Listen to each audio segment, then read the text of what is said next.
Hello everyone and welcome to today's online class for class 12.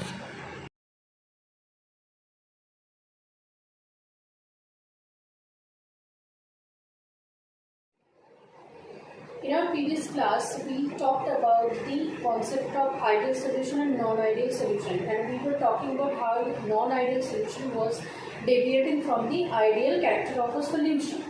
Now, this deviation was arising due to two factors.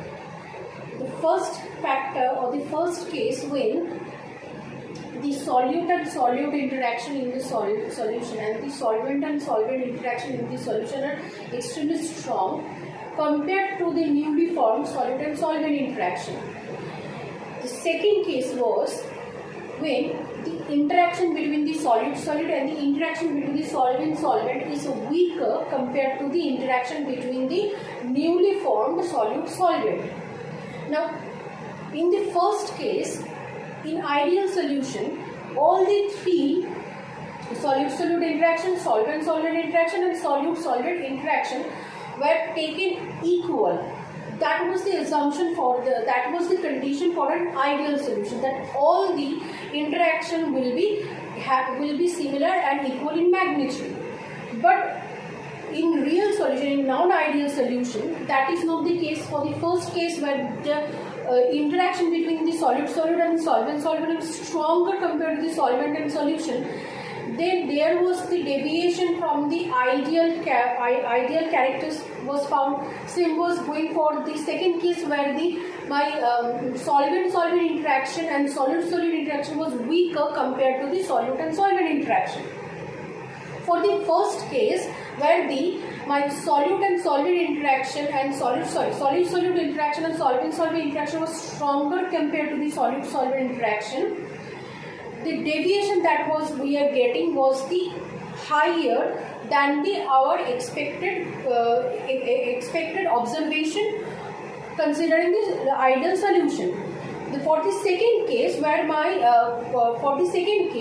where we were taking a solution where the solute-solute interaction and solvent-solvent interaction was weaker compared to the solute-solvent interaction, in those solutions, the deviation that we were getting was comparatively lesser compared to the observation that we were getting was comparatively lesser compared to our actual expected observation considering the ideal behavior. So the deviation was in the negative way.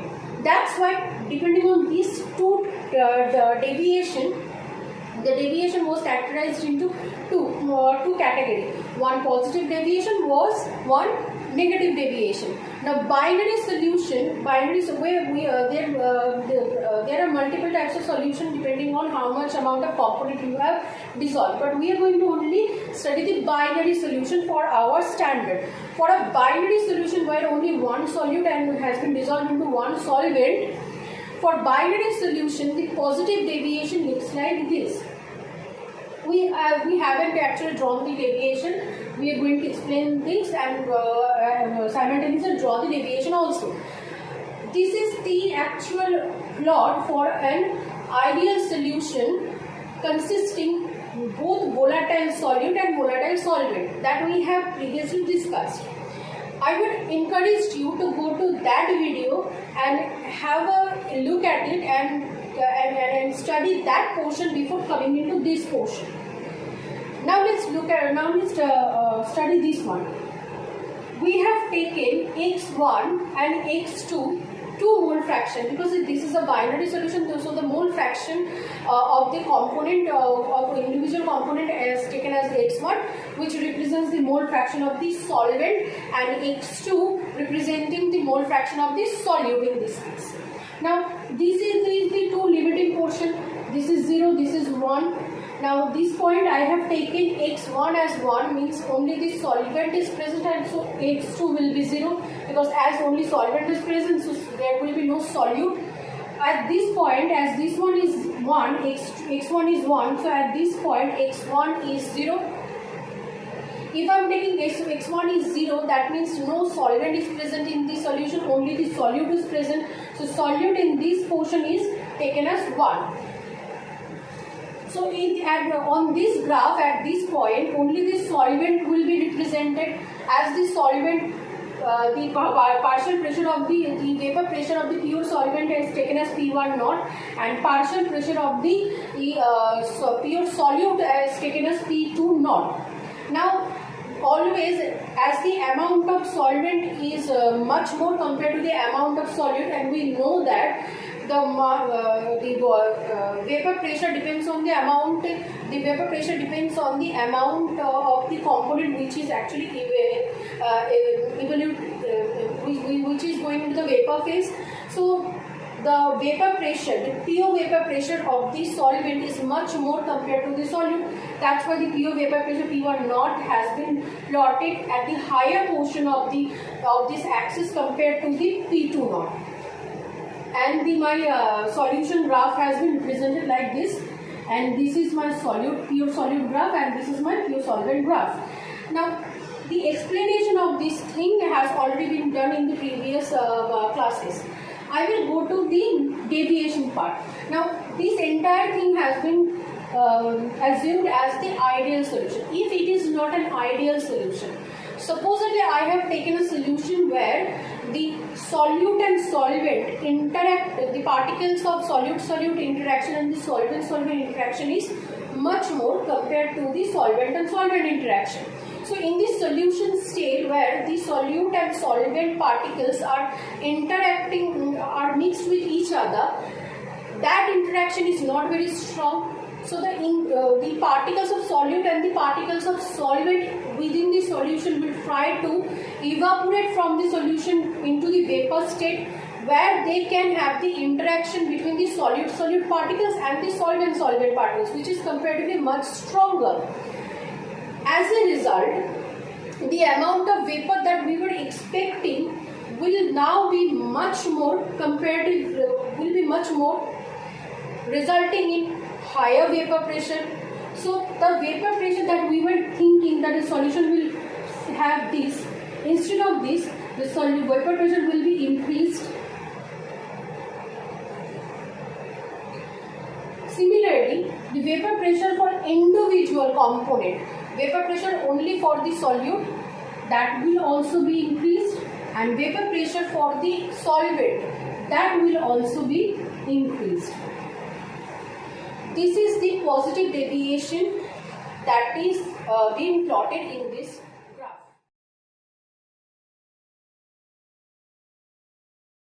Let's look at the example of ethanol mixing ethanol and N-hexane solution.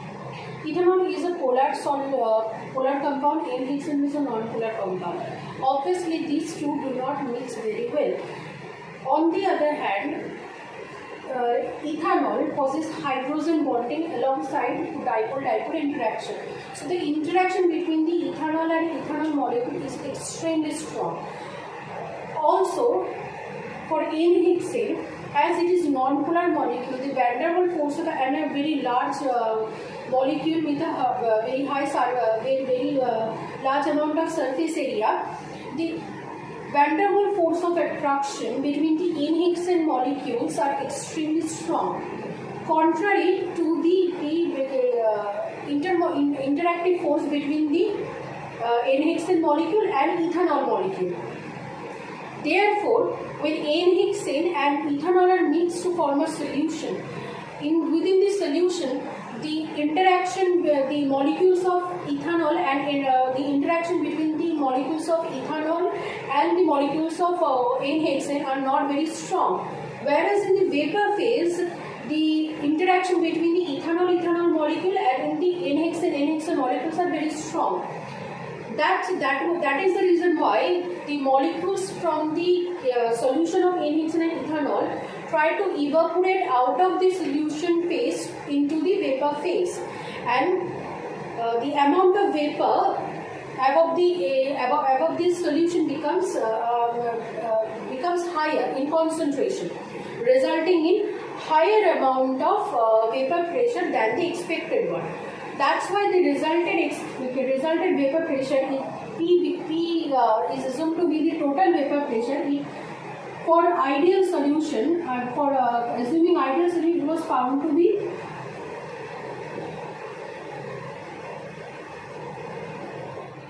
it was found to be this. But as now the expected vapor pressure, the observed vapor pressure is much more compared to this vapor pressure. It becomes greater than this.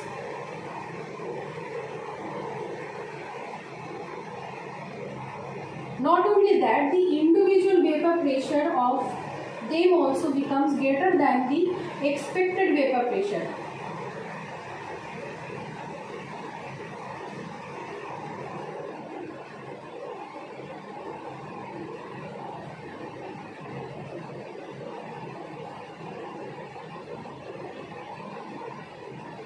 This is a practical example of the positive deviation showing by a non-ideal or a real solution. Now to explain the second type of deviation, we are going to take an example of a solution with respect to the ideal solution. The second type of solution example that we are going to take is the solution where the interaction between the solute and solute and the interaction between the solvent and solvent particles are comparatively weaker than the solute and solvent particles. In that case, what will happen? In the solution, the particle of the solute and the particle of the solvent, the interaction between the particle of the solute and the particle of the solvent will be much stronger. Whereas in the vapor phase, the interaction between the solute and solute and the interaction between the solvent and solvent are weaker, comparatively weaker. So what the vapors, molecules of solute in vapor phase and the molecule of solvent in vapor phase will try to get into the solution to get the much stronger to create the much stronger interaction between the solute and solvent. As a result, the amount of vapor that will be above the solution will be lesser comparatively our expected amount, as the solvent and solute particles will try to get inside the solution space. That's why the vapor pressure will be decreased, will be lesser comparatively if the solution was to be an ideal solution. This is the ideal solution graph. So if the vapor pressure of ideal solution is this, and for the second deviation, the vapor pressure that we are getting is lesser comparatively of this, the ideal solution, the vapor pressure deviation graph will be look like this. And for the individual component also, like for the solute graph, this is the graph for the solute, the vapor pressure graph for the solute. So obviously the amount of solute in the vapor phase also decrease than the expected amount. So the vapor pressure for the solute also be decreased than the expected amount. For same goes for the solvent. The expected solvent vapor pressure will be lesser comparatively than the ideal vapor pressure assuming ideal behavior. Now what will happen if P is the ideal vapor pressure assuming ideal nature? The P was represented by the Raoult's law as P1 naught x1 plus P2 naught x2. Now as the deviation, the expected vapor pressure that we are, the observed vapor pressure that we are getting is lesser compared to this one. So now the vapor pressure will be lesser than the expected one that we were getting assuming ideal behavior.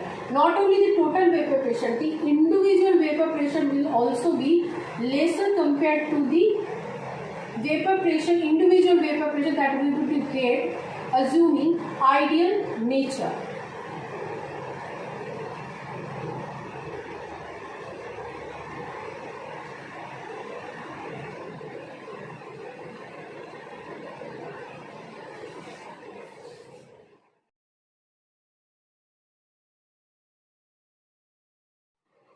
Now we are going to study the example of this acetone and chloroform solution to study the negative deviation of non-ideal solution thoroughly.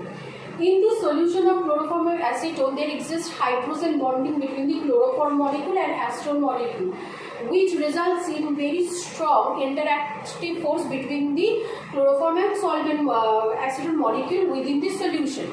But in the vapor phase, chloroform and chloroform molecule also possess strong dipole-dipole interaction, and also in the vapor phase, acetone molecules also possess very strong dipole-dipole interaction. But in the solution phase, there is an existence of a stronger, much more stronger hydrogen bonding. As a result, what happened? The vapor molecule of acetone and chlorine tried to get inside the solution phase to create this hydrogen bonding, resulting in lesser concentration of vapor above the solution, resulting in lesser vapor pressure.